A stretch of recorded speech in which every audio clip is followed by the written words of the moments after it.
Good afternoon, and welcome to this afternoon's NAESP Webinar Wednesday on Principal and Balance, Go Beyond Work-Life Balance with Jessica Cabeen. My name's Honor Feedy, and I'm the NAESP Staff Coordinator, and I'll be supporting Jessica through this webinar. All of you have come into the room muted, and we'd like to invite you to use your chat box feature on your webinar panel to write in questions or comments. When you do, please be sure that you mark it all panelists and attendees so that everybody can see your comments, and that way we'll engage in a very rich discussion today. I would like to also invite you to download today's presentation, which can be found on the NAESP website at www.naesp.org/webinar. Before we begin today's presentation, let me just tell you a little bit about Jessica. I don't want to embarrass you, Jessica, but let's just give you a little bit of background. Jessica currently serves as the principal of Ellis Middle School in Austin, Minnesota.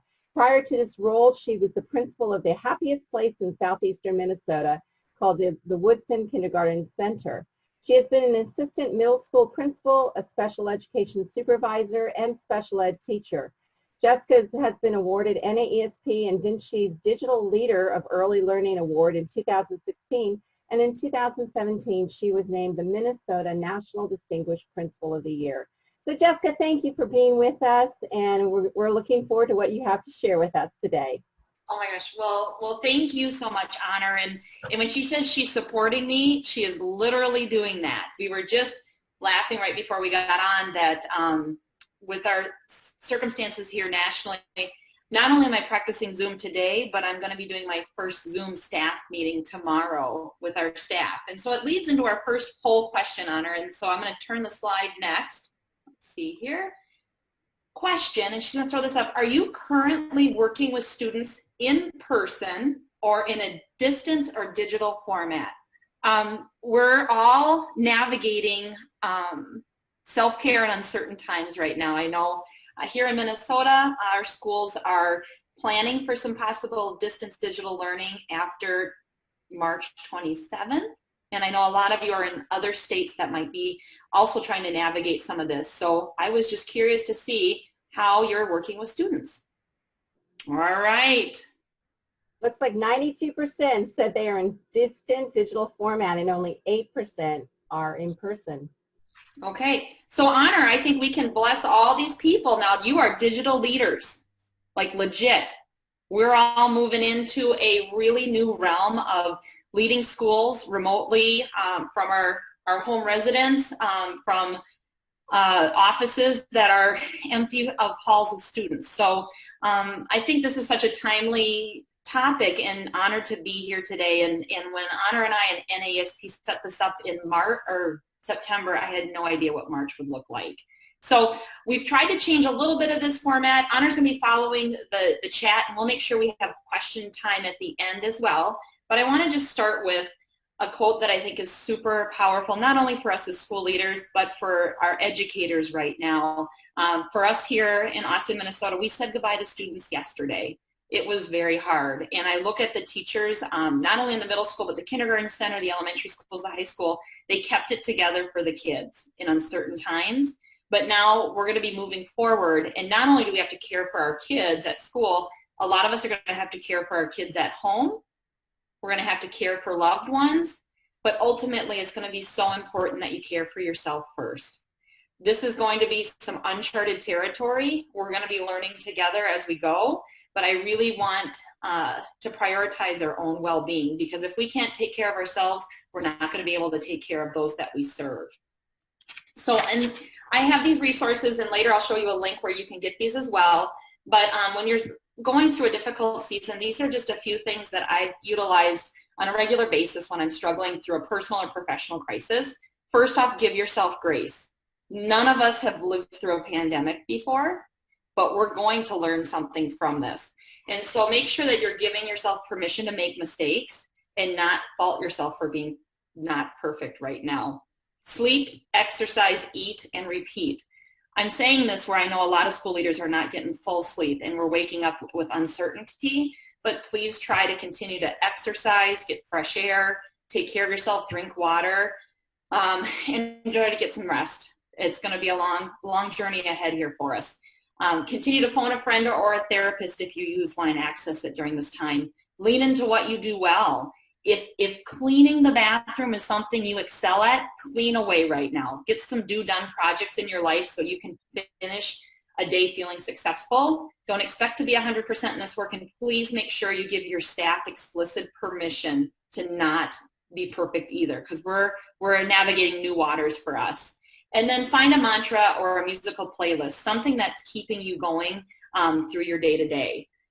I will also have this is just a checklist I put together this week, just making sure that you take care of yourself. Set office hours. For some of us, being very cautious you're not tethered to your computer. I know our leadership team at Ellis is working on a sample teacher schedule every day. So we make sure that our staff, as we move to this more remote learning, that they're taking 10-minute breaks off the computer every hour. An hour a day they're walking away and eating lunch, going for a walk, doing something outside of technology, and trying to shut off and create office hours so they're not on it 24/7. Making sure you're checking in with your staff too. One thing that we found valuable is we created a spreadsheet, and we made sure every staff member, we all are responsible to report to about 10 staff members just to check in every week. How you doing? Do you need anything? How can I support you? Just a smiling face. But use this time. This is actually also an opportunity for us to maybe try some things we haven't done in a long time. For me, I'm going to learn how to cook. I think my boys are going to appreciate that I can't microwave everything for the next couple weeks, so I'm going to need to be able to put my phone down and spend some time with my family cooking and maybe playing some games. And then obviously please connect with your fellow principals. We're leading, and I don't want us to lead in isolation, so please make sure you're reaching out. And I had shared this too, taking time for gratitude. Research fully supports that when we lead with positivity and lead with grace and gratitude, our own mental health and physical well-being improves. And so this is a checklist for you to continue to think about, am I making contact, sending notes, sending texts, Zooming in, FaceTiming with family members, professional network, students, and colleagues during this. And here we go. So if you want to take a picture of this link, that's where if you sign up, you'll get all my handouts, but Honor will have that as well. Here's the materials you need today. Piece of paper, pen, and a Post-it note. If you need to take a moment to do that right now. Since our poll also said, well, hey, Cass Nelson, I gotta start paying attention to this. Our poll noted that most of us are working remotely. One of the things I was gonna say is put a sign on your office door saying, I need this hour for myself. But we might not need that. You might not, unfortunately, have kids in your hall right now, but that means you actually have the next hour to be present, to be taking care of yourself, and to be focused on well-being. So one of the things too, oh, and Cass is going to say Boxer too. Okay, perfect. And that's something we can talk about too, is collaborating with taking care of our teachers as well. One thing I thought before we get fully started, as we're starting to move into this technology, is taking 3 deep breaths. And it sounds simple and trivial, but it's really important right now. So we're going to take 3 deep breaths. You're going to relax your shoulders. If you've been on your computer planning things for a while, you may need to stand up and stretch. But we're going to get through this. I hope you enjoy the next hour with me. I hope you take time to take deep breaths and just be grateful for these blessings that we're experiencing and these opportunities to creatively connect with our staff and students. And ultimately just taking time right now to really find some things for yourself to maintain through these uncertain times. So Anna kind of gave a little bit of information about who I am, and I'll just share a couple pictures of that as well. I am an author. I am a marathoner. You're not going to ask me how long it took me to get through that. I am a mother of 2. I was the principal of the happiest place in southeastern Minnesota, and now I am the principal of the middle school here in Austin, Minnesota. And I am a huge fan of SPAM. Austin, Minnesota is the home of Hormel. We have a fantastic SPAM museum. When it reopens, I would welcome any of you here, and I would give you a lovely tour. One of the things that I always talk about, though, too, is as educators and school leaders, we think about, thank you for loving SPAM, we think about the roles in which we have. And so, for example, I'm a principal, a wife, a runner, a drummer, all the different things that we are. And so take a moment to think about who are you? If you want to write some of those things down, if you want to put some of those in the comments, what are some of the roles that you have in your life? Oh, daughter, dog mom, good. Girlfriend, love it. Thanks, Erin. Oh my gosh, mother, daughter, wife, leader, runner, daughter, sister, friend, husband, father, principal. These are great attributes. These are great things that we are in our roles. A grandmother, Christian. Brandy says Christian. Jennifer says grandmother. Mark, husband, father, principal. Oh my gosh, here we go. Keyshawn Smith, Christian woman, wife, mother, daughter, sister, friend, and educator. Charles, thank you for adding in.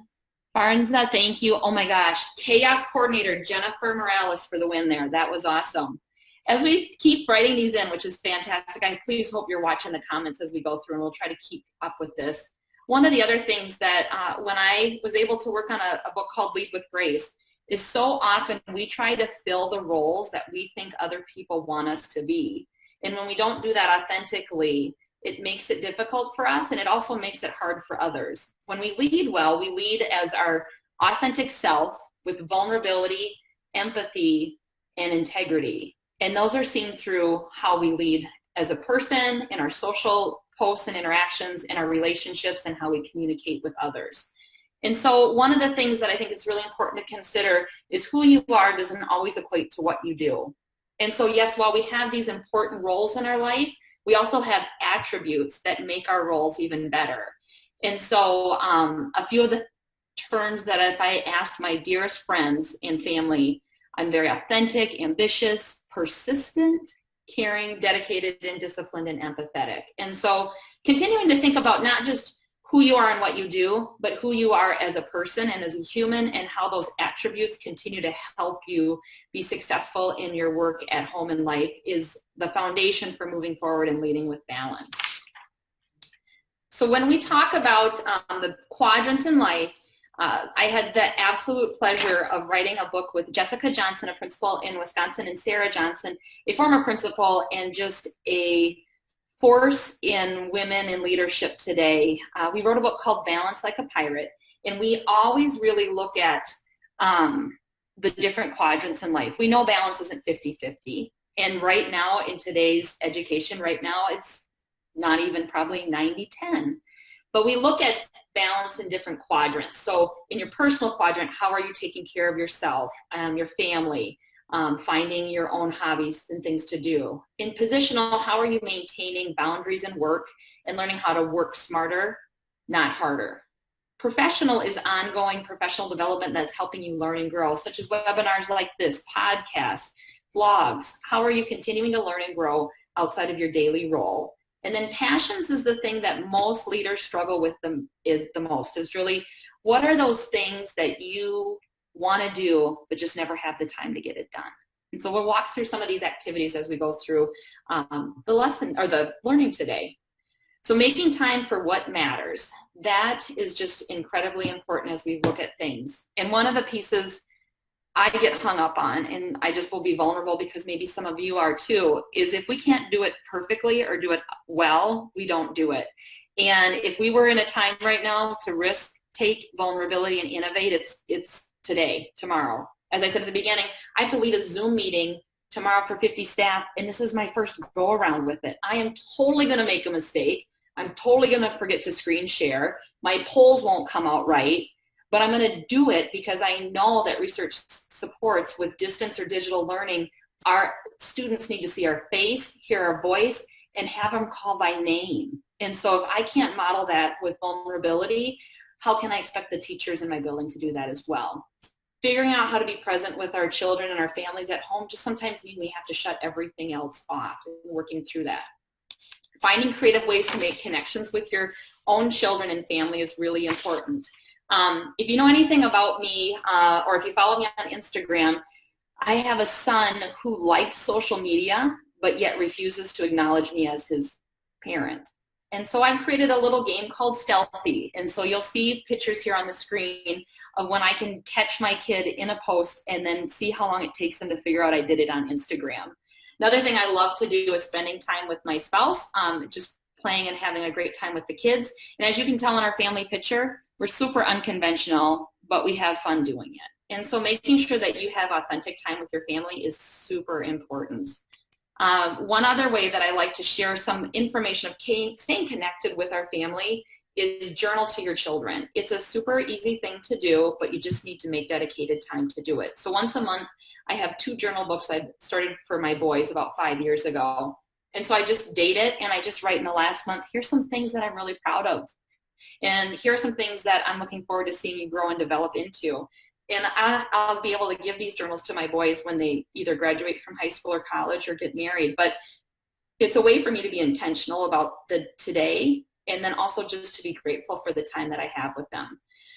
My love language with my husband is finding really crazy cards to send to him. I have a drawer full of cards in my office, and during really stressful times in the year, such as conferences or where I'm spending more time at work and less time at home, I make intentional time to send him a positive love note home, just to say I really appreciate and acknowledge that you're picking up a lot for me when I'm not there. Spending time with my son's sporting events. I had the privilege of being the assistant to the assistant U12 soccer coach a couple years ago. I know nothing about soccer, but I certainly can corral 13 boys to stay in a line, to focus on drills, and to provide snacks. And so finding ways to intentionally commit to being with my family and stepping out of my principal role and moving into the parent role has been just a huge blessing to me. And one other thing I wanted to share too, the Search Institute is an amazing asset to working with teens and young adults and kids, and they have this great little pamphlet called 150 Ways to Show Kids You Care, and they're just really super little things that you can do to continue to forge a relationship with loved ones in your life, especially the little ones, thanking them, meeting their friends, telling them you're excited to see them, being praising more, criticizing less. And so it's just a neat handout that I continue to kind of flow through to find questions to build those relationships with those that I care about. And again, here's another important quote that I think it's important to consider, that we all became educators because we wanted to help others, but not at the expense of harming ourselves. Some of us are really putting in some crazy hours right now. And I know that because I see you on social media and I see what time you're posting or when you're emailing or tweeting. We're not sleeping well right now because we're embarking on a new endeavor that we haven't done before. But with that, it's also important to make sure that you're setting some boundaries and establishing some routines and habits that will help you through these difficult times. One of the habits that I started about 3 years ago that I do every single morning is called the Miracle Morning. And I'm not sure if any of the other participants in this webinar have used this before, but one thing with Cal's work that I do is a Miracle Morning, and it's the Savers. And so I wasn't a morning person before. I went and saw Daniel Pink at NAESP a few years ago between the lark and the owl, but I've navigated because in the morning I know I can get it done. I'm not as much of a night person anymore because by the end of the day, pretty beat, and I just want to spend time with the family. But I get up at about 4:45 every morning. I sit in silence and have a coffee. I journal. I read a devotional. I do a chapter of a book that I'm interested in reading, and then I go for an exercise, walk, bike, something. But it's been such a great routine for me to just dedicate the first half hour, 45 minutes of the day for myself and my own self-care, and I've noticed it's really helped reframe my whole day and the perspective of what I have coming forward. Another thing, when I journal, and I put the T-chart here for you to look at the bottom of every one of my daily journals, oh, let's see what Frank's saying to everybody. Oh, can you see my screen? Sorry. Thank you for sharing that. So one of the things that I think it's important is grateful for and looking forward to. So every morning I think of 3 things the day before that I'm grateful for. So looking at, like for example, yesterday, grateful for getting a chance to say goodbye to my students, for working with staff who are super dedicated and supportive in caring for kids, and spending an hour with my boys last night playing a game. Today I was looking forward to this.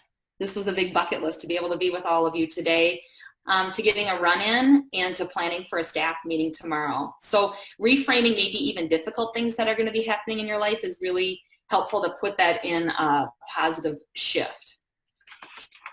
Oh, thank you, Frank. Okay, perfect. There we go. Please read the comment from Frank, otherwise it won't get in the recording and listeners will miss out later. This is vulnerability. Honor's helping me. Frank wants you guys to know, just a tip for Zoom sessions with staff. This is important. This is really important because I'm going to need to remember this too later. When you share your screen with faculty, if you're showing a video or anything else including sound, there's a checkbox you will see when you go to share your screen. If it's not checked, you'll hear the audio just fine, but the participants won't. Oh, so it's like, can you hear me now kind of thing. Very confusing when you first run into it. Frank, I thank you for that, because I was going to share a video tomorrow, so I'm glad that you're able to give us that insight, so thank you. All right, so now we're going to move into positional. Work less, prioritize more. And we have our next poll, Honor. Are you ready for this? Here we go. How many hours in a week do you work? Let's be honest. Honor's going to put the poll up. Ooh, here we go. All right. So in the poll, 30 to 50 hours, 25% of you reported. 50 to 65 hours, the bulk, 56%. 65 or more hours, 19% of you voted for that. So yep, we got a match here. So what I want to share with you is in Morton Hansen's book, the optimal amount of time for working is that 50 to 65 hours. That's the time where you're going to be engaged, hard at work, getting productive and getting things done. When you hit that 65 or more, it's like trying to squeeze juice out of a lemon that's already been squeezed. You're exhausted, you're drained, and sometimes we're going to start pushing through things and making it harder. I will be completely vulnerable with all of you here today that 65 or more was how I started leading, and I did not lead well. Now I'm going to share a visual with you on that. That is my son Kenny going into first grade. That is one of the very few pictures I took of Kenny when I first became an assistant principal at the secondary level. My first 3 to 5 years of being a leader, I took that role of assistant principal and put more weight on that than being a parent. I'm not proud of it, but I share this because I think others of us struggle. I would 3 days a week would probably spend more time at work than I did at home, and I didn't get to see him awake. So that meant I went to work at 7 in the morning before he got up, and I didn't get home till 8 at night, and he was fast asleep. It was I thought I was doing what I needed to do for my job, but I realized what I was doing is taking time away from my most important job, which was being a parent and a spouse and a friend. And so I've learned some tricks along the way that I'm going to share with you, and that hopefully help you too if you're in that boat. But just know at the end of your days, that email could wait. I wish I would have known that about a decade ago. But one way for poor Kenny here to build that relationship back was last year I became his middle school principal. I mean, how fantastic is that? How many 13-year-olds do you know want to spend every day with their mom? Like walking the halls, eating lunch with them, sitting in algebra class. I mean, fantastic, right? Probably not. Few smiles like that, but it really did help me to learn not only how to lead well at school, but at home, because I was learning Snapchat with my son so I could use it in the middle school. I think it's just been a great blessing for me to be able to have that opportunity, but I also know that not all of us can be the principal of our child, but we can find ways to put boundaries within our workday so we can go home and do what we need to do. So when we talk about setting boundaries, finding white space, using technology the right way, and just reframing our day. This is such a powerful quote for me and something that I use as a mantra. This is not real blonde hair. I went to high school and learned how to type on a legit typewriter. I don't know, if you've never seen one of those, Google it. It's a thing. And I didn't have email in college. And so having all these devices and things available to us is a struggle for me because I've had to learn how to self-regulate. Probably it's a harder learning curve than some of our teens today. One of the pieces that I really like to talk about when we talk about self-regulation is finding time, white space, and unplugging from devices. in Michelle Borba's book on Selfie, 62% of elementary age kids said parents are too distracted at the dining room table because we're doing this and not this. In Bored and Brilliant, we learned that even tech industry leaders, they take breaks from their technology. Michael Hyatt takes a whole month off and just recalibrates and learns from that. Cal Newport, who I have an edu crush on because I devour anything he writes, has said there's a 90-minute sweet spot in which if you can turn all your notifications off, you can get some good quality work done. And I think sometimes you're probably thinking, okay, I'm a principal of an elementary building. When do I ever have 90 minutes to get anything done? Prioritizing that during the day requires you to put some boundaries on having those open office hours. I usually put a sign up, or I go into a classroom and I just sit in the back and work if I need to get a project done. Because I also know optimally I do my best work during the day, and at night I need to do my best work at home being a parent and a spouse. Here it is. This is my phone. One of the things I've also done is kind of detoxed my own telephone or cell phone, just to kind of help me loosen the distractions of everything going on. So I'll just show you right now, actually. Full disclosure, usually somebody texts me at this time, so then it pops up with something. But here is my home screen right now.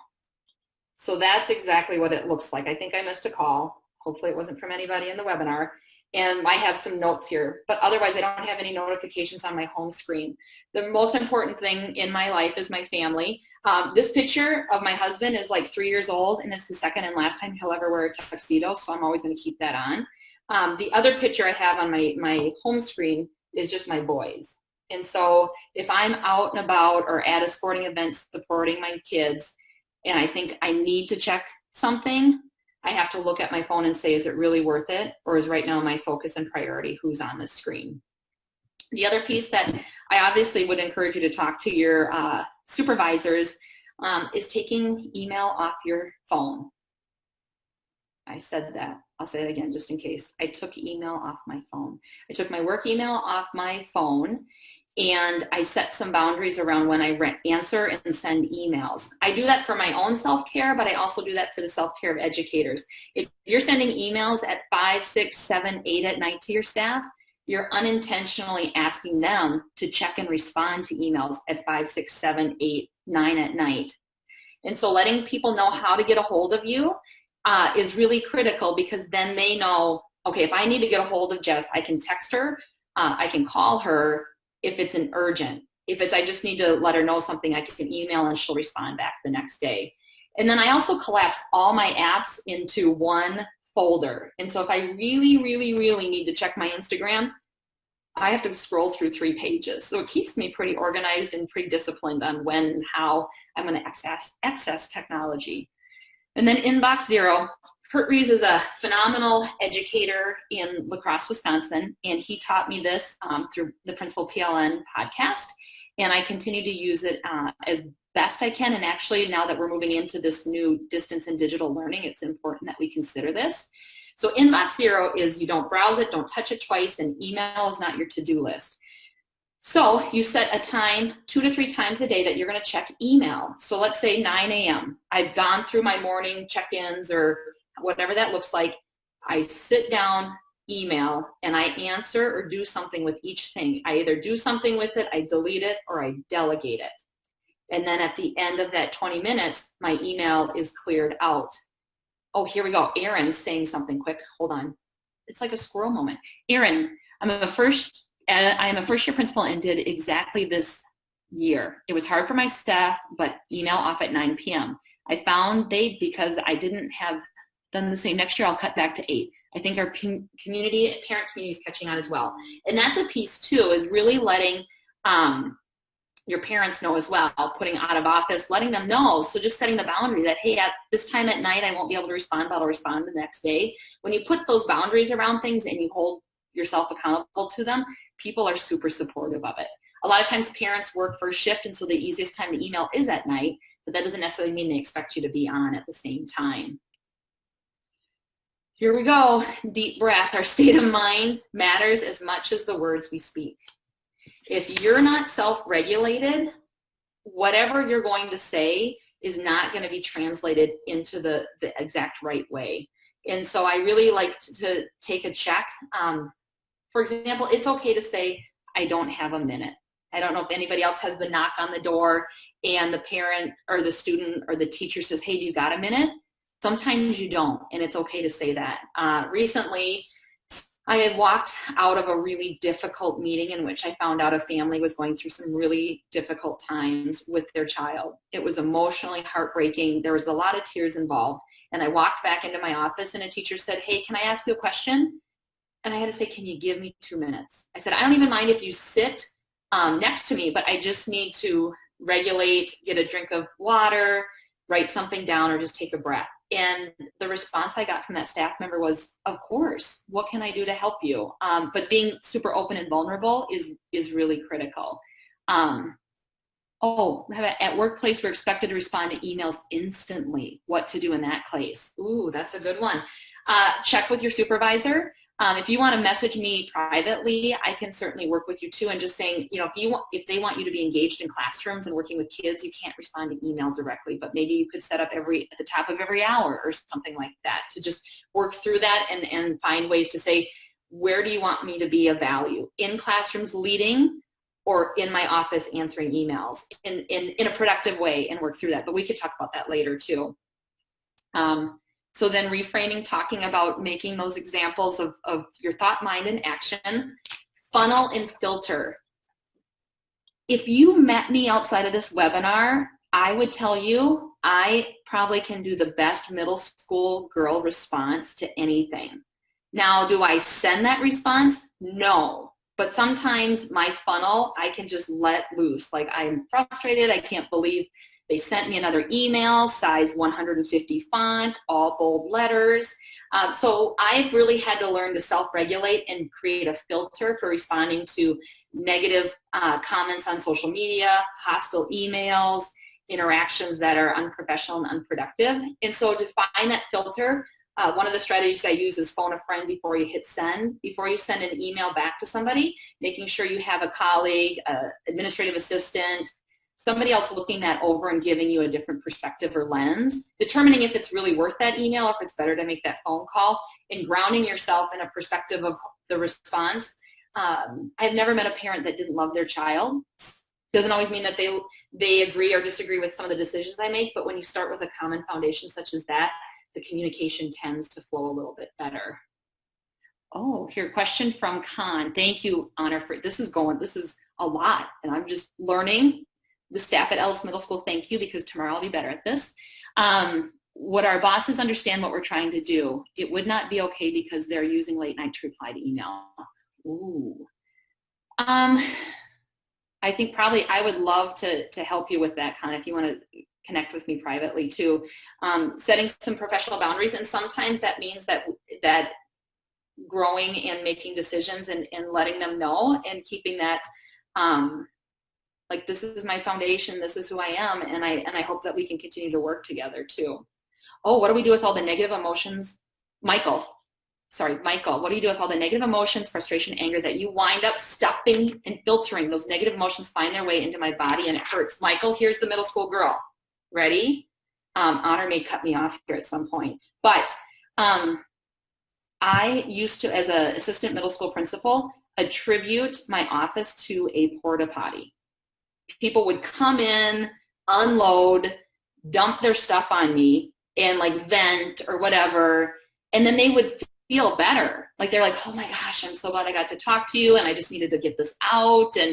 But then they leave, get their hand sanitizer and leave, and then you're left with those anger and frustration and negative comments. A couple things that I found with that is sometimes I'd have to just, I literally have to get up and walk away for a while, go outside, be with kids. Sometimes I have to just write it all down. Abraham Lincoln used to write really nasty notes or letters to people, and he never sent them, but he has to just get it out on paper. And I'm like, if it's good enough for a former president, it'd be good enough for me as a middle school principal.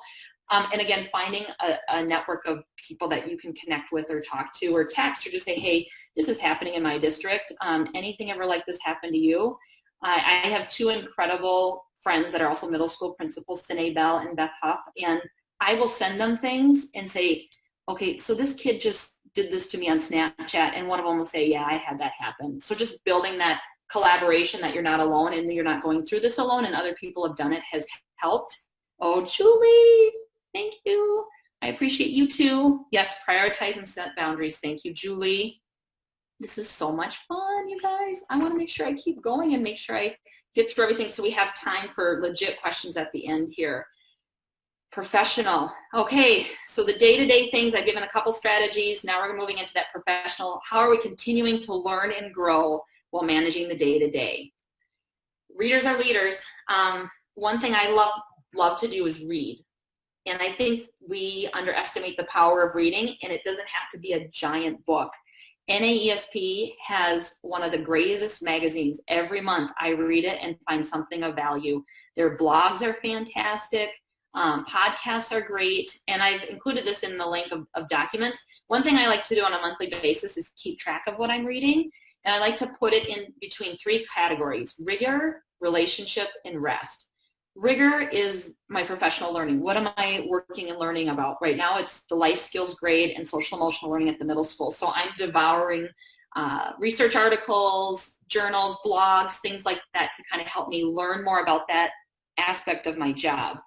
Relationships, I enjoy reading books on leadership. I enjoy reading educational books, Dave Burgess, Jimmy Casas, Joe Sanfilippo, Beth Huff, Sine Bell. I can just keep listing and listing principles in action.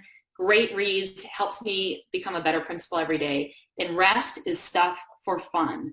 You can put a People magazine down there if you want. You could be reading The Scam online. You could be listening to a podcast or reading a book on Audible. But continuing to learn and grow helps you become better and better day to day. Oh, Cass, thank you for supporting the middle school girl in me. Cass says, it happened to me early in my career. Teachers would come to me at the end of the day. Even if I had a great day, I always went home feeling deflated and negative. I found ways to go to teachers' classrooms at the end of the day so the negative teachers couldn't come dump in my office. That's fantastic. Ms. Wood says, love NAESP articles. I read them very regularly. And the best thing, they're research-based. Absolutely. I love when they make those connections to the articles where they found them. Here's a framework that I've used. I don't know about you, but it's really hard. People come at you with a lot of different initiatives and ideas, and how do you narrow down what's the next best thing for your school? I've used this framework called Listen, Learn, and Lead. I used it a lot at the Early Learning Center and Hacking Early Learning because I was a recovering assistant middle school principal. Took a job as a kindergarten principal, a building of all kindergartners. I thought, no problem, I've been a middle school assistant principal for 3 years. This is going to be easy. They're 5. Most difficult job I've ever had. I mean, like learning Tinker Toys, how to open milk cartons. Elementary principals, you're amazing. You're fantastic people. Kindergarten teachers, yeah, $1 million a day. They're incredible. But saying all this, going into this, I knew standards-based learning, I knew PBIS, I knew all these things at the secondary level. The kindergarten level, I needed to learn about developmentally appropriate play practices. I had to learn how to build a bell schedule around recess and breakfast and bus. And I had to learn how to communicate with families when this was their first experience in a school setting. And so what I would do is take an idea. So for example, we wanted to make more hands-on science experiments in learning, in outdoor learning. And so I would listen to what our stakeholders are saying. I would talk to our teachers, our paraprofessionals, our parents and say, what do you think about this? Then I would learn and look at research articles, connect with other people on Twitter, and ask them how they were implementing things. And finally, I would lead something. But it was so important to first listen to your stakeholders, learn as much as you can from others and from research, and then lead things forward. So it's a really helpful framework when everything's coming at you. How can you really focus on one thing and then and do it well? Here's a few resources that I just wanted to share with you too. If you're not a fully connected educator, I put my blog on the top here. You can certainly check that out. I put a ton of resources in there in regards to early learning, middle school, and self-care. Twitter is awesome at staying connected and finding other resources. You can use hashtags to follow to learn more. Facebook, I've so many great Facebook groups. There's principal appreciation groups. Melinda Miller, Amber Tiemann put some really great things together. I wish I was a better warm and fuzzy. I'm not, and I'm grateful that the people on this are, because I take your ideas, your Google Sheets, and I use them all the time. Instagram's been fantastic for me to find positive quotes and things to share with staff in the Friday Focus. And then podcasts and webinars are another really unconventional learning tool for me growing up, moving into this age. I'm sure you all know Brad Gustafson and Ben Gilpin. They have a great podcast called School Leadership Unearthed. Really powerful. They bring in the best interviewers. They share resources. Danny Bauer's Better School, Better Leaders. I talked about Sarah Johnson before. She has a great podcast that's Women in Leadership. And of course, you can't not get through an NASP webinar without shouting out to Hamish and Andy and the innovative leadership. They're bringing in such great leaders from across the country and sharing great things that are happening in their schools. So again, just picking a platform, creating a tribe, and just try it. Just say, okay, we're all home in our offices now. Even if you said for 45 minutes a day, I'm going to get on Twitter and learn more, or I'm going to listen to Andy and Hamish, or I'm going to pick up this podcast. Yes, Charles loves Hamish as well. There we go, 2 for Hamish. Just taking that time to try to delve into this learning, you're going to be able to pull resources out that you can go back and apply in your settings. All right, we're getting there. We're getting there. Finally, passions, and then we'll make sure we have time for questions. So we've talked a lot about all the different titles that you might have in your life, except you. What do you love doing, or what do you want to do and you haven't done in a really long time?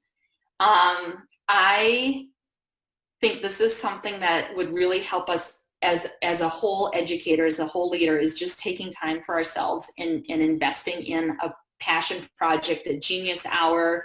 What do you love to do?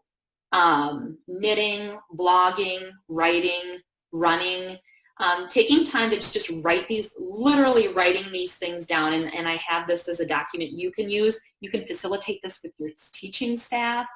But really taking that time to say, this is something I want to commit to trying and doing for myself. One of the things I really have to say, though, is pick one thing and do it well, and then move to the next. If you're going to try to start eating better, exercise, spend time with your family, learn how to knit, pick up another language, you're not going to do any of it well. But if you can pick one thing and focus on that, you let me know. Or now I'm going to this. Love the porta potty. How can we have access to the document, please? Sandra will have the link at the end to help you with that. But when you pick that one thing and do it well, it means that you're just going to be intentional and commit to every day for 20 to 30 minutes, I'm going to get up and exercise. Or I'm going to, once a week, I'm going to pick a new recipe and learn how to do it. And then here's some ideas. Once you've set that goal, make a plan, map it out, tell others, and celebrate success. And so before we get to our final thing, I'm just hoping there's some brave people that would be willing to say what's something they've wanted to do now that we kind of have a little bit more time to do it in for yourself. What's something that you want to do? Oh, Tammy's here. Hi, Tammy. Appreciating the book titles. Gracie, thank you, Jessica, for giving ASP's Principal Magazine Center for Innovation a shout out. We're very excited to have, oh yeah, we'll talk about that too. Gracie's here. Barb, yoga. Yes, yoga is a great thing. Jennifer, thank you for being here. I needed to hear all of this today. Thanks for helping me take my mind off all the craziness that is happening. Agreed. All right, who else could share a goal that they wanna pursue? Full transparency, I picked the worst time ever to do the Whole 30 challenge. So I'm trying to eat super clean when all I really want is a Kit Kat right now with everything going on. So I'm working on being disciplined while continuing the goal and sharing it with you, my struggles on this. Oh, somebody's going to be running. Susan's going to return to running outside. Charles is going to play the trumpet again. Oh, hi, Mr. Franks. Thank you for being here. Gardening, Con. Dr. Smith, my daughter, and I will learn how to use those machines. Yes. Craig cut machine, that's awesome. Sandy, clean out your closets. Oh, could you come to Austin, Minnesota? I will pay you in Spam. Sandra's yoga, cooking, gardening, cooking, Ann, Aaron, working out, teaching fitness classes, good for you. Stacy Peterson, running to improve my pace. Oh, your half marathon was canceled, super bummed. Farah is gonna eat clean. Thank you for being vulnerable and throwing out things that you wanna do. Now you have to do them because I said them and they're recorded in this webinar.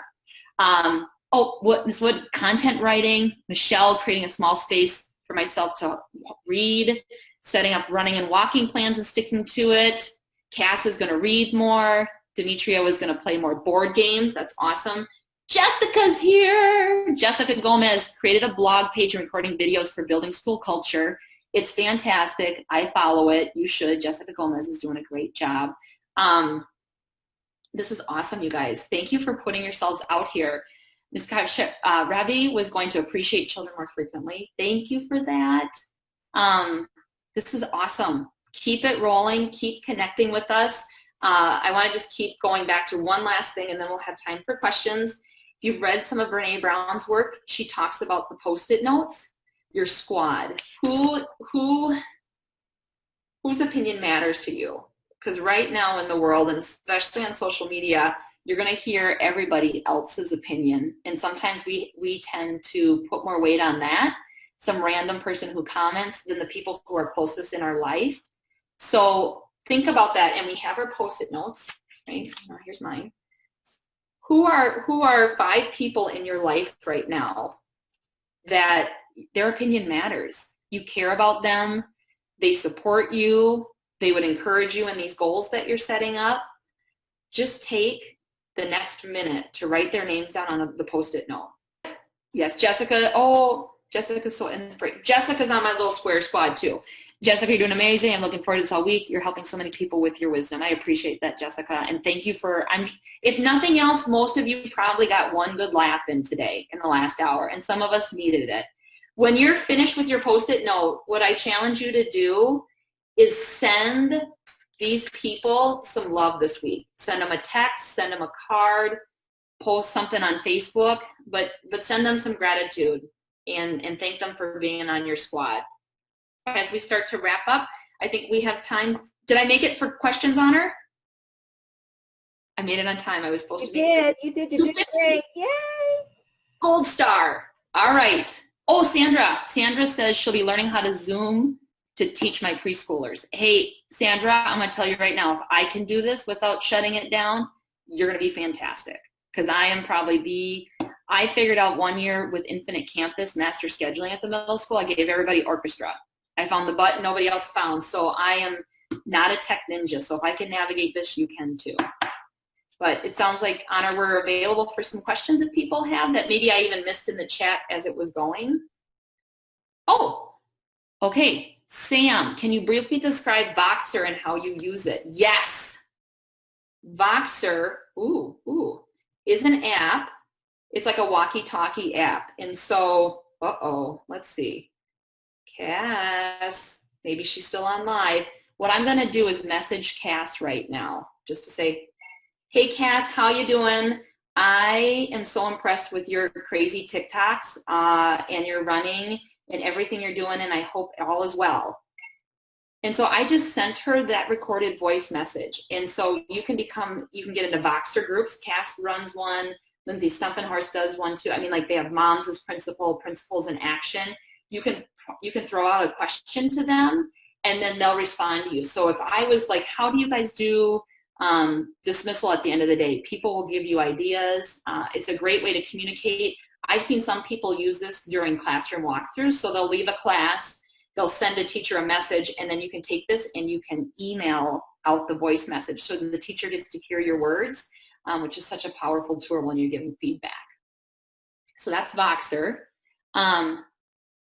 Demetria, you mentioned checking Instagram for positive quotes that you use on your Friday something. What did you call these and what are they? Oh, okay. I do a Friday focus, and Todd Whitaker wrote about that. So I send out a weekly email at the end of the week, and I always start with a positive quote that I found somewhere that was just an important thing. I usually include an article, then the building schedule, how to get a hold of me, and then I usually include a tweet from our Twitter page. And so it's just a way to keep our staff connected, and they just know every Thursday afternoon there's an email that comes out with me that's like the memo for the week. And so I do hashtag gentle reminders, and there's a couple other hashtags you can start following that just have crazy great quotes that you can just pull off and then use with your staff.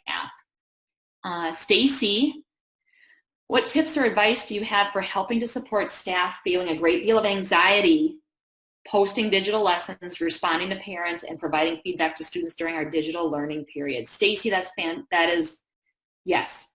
We have our first staff meeting tomorrow, and the first half hour of that staff meeting is all about self-care. Because again, we talked about it's really difficult to be yourself when you're not self-regulated. And so walking through these exercises, what are you doing for self-care? How are you leading this forward and taking time for yourself?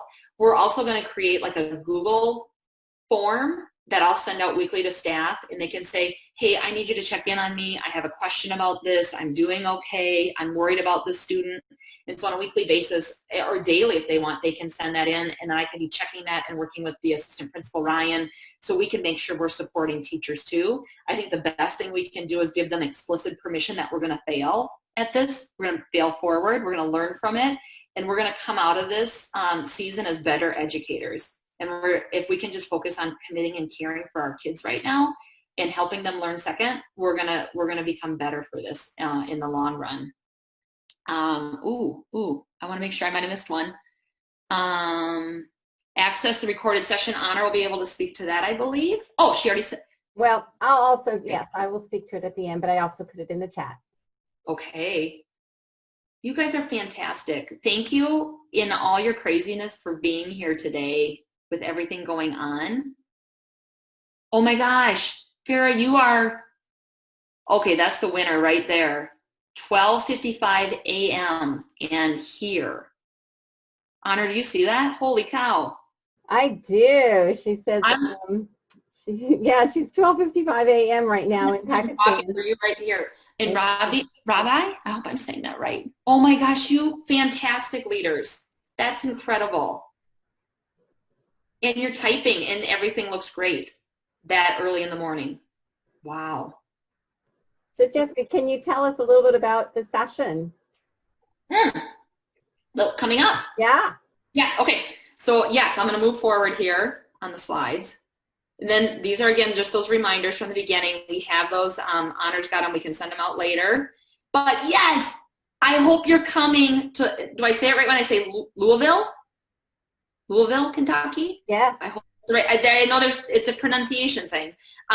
But Beth Huff and I are going to do a little lead up mashup. And so Beth Huff, one of the co-authors of Lead Like a Pirate, and myself are going to lead a session, a featured session called So Do You Want to Be a Pirate? And so taking that ability to transform school culture while finding balance in our life, Beth and I are just super honored and excited to be coming to share with you. Sinead Bell is also going to join us for a session on middle school leadership, but I can't wait to spend in-person time with you all, because in July, we are going to be together and continue to learn and grow. And so if you are on the webinar today and you're going to be there, drop me an email or a note, or just please come up and say hi to me. By then we can do air hugs or real hugs, hopefully. And I'm just honored to be in this community of leaders who are just engaged and inspiring every day. Oh, no, I better go back up. So I can give some information on that. A couple of people are asking about the conference. And yes, we encourage you to go to our website at www.naesp.org and go to our conference, our 2020 conference. There's a little tab for that under learning. And you will see all the information on it, how to register, housing. And we just encourage you to go there. Since you've got this time off, let's take a look at all the sessions that we have going in addition to Jessica's, and hope that you will register and meet us all in Louisville, Kentucky. Yay. It's going to be July 12th through 14th. Mm-hmm. July 12th through 14th. Yeah, Gracie just noted too, just thanking us for having this webinar, topic of self-care. everybody take care and stay safe. Gracie, I'm going to say that for everybody. We're all in this new season, and I can't wait to see you in Louisville either. Khan got back on. They've got another attendee from Pakistan watching, and it was wonderful. It's such an honor for you to be here this early in the morning. Just can't believe you're here. CAS NAESP Summer Conference. It's in early July. Yeah. Oh, hey, Honor, look at Cass replied back to me. Can I put the Voxer thing back up? Sure, please do. Cass, so just so you know, I messaged Cass, and here, hopefully it's not Cass. I'm going to hit play. I bet it's good. Thanks so much. I have thoroughly enjoyed this hour with you on the webinar, and just thank you for all that you do to help other principals grow and develop and find some balance in this crazy job that we have. So that's how Voxer works. So it's wonderful because if you're not on right away, you can go back and listen and respond later. So I have I have small groups with people, but that's also a way if you want to join Voxer. I'll get you my contact information from the next slide and reach out. That's a great, I love connecting with people and just hearing people's voices in this work. Again, Jessica, thank you. And for all of you out there, if any ESP can help you, continue to help you in your professional development, please give us, let us know. And we're so glad to help you with your resources. Thank you, Jessica. Thank you, everybody. Thank you so much. Have a great day.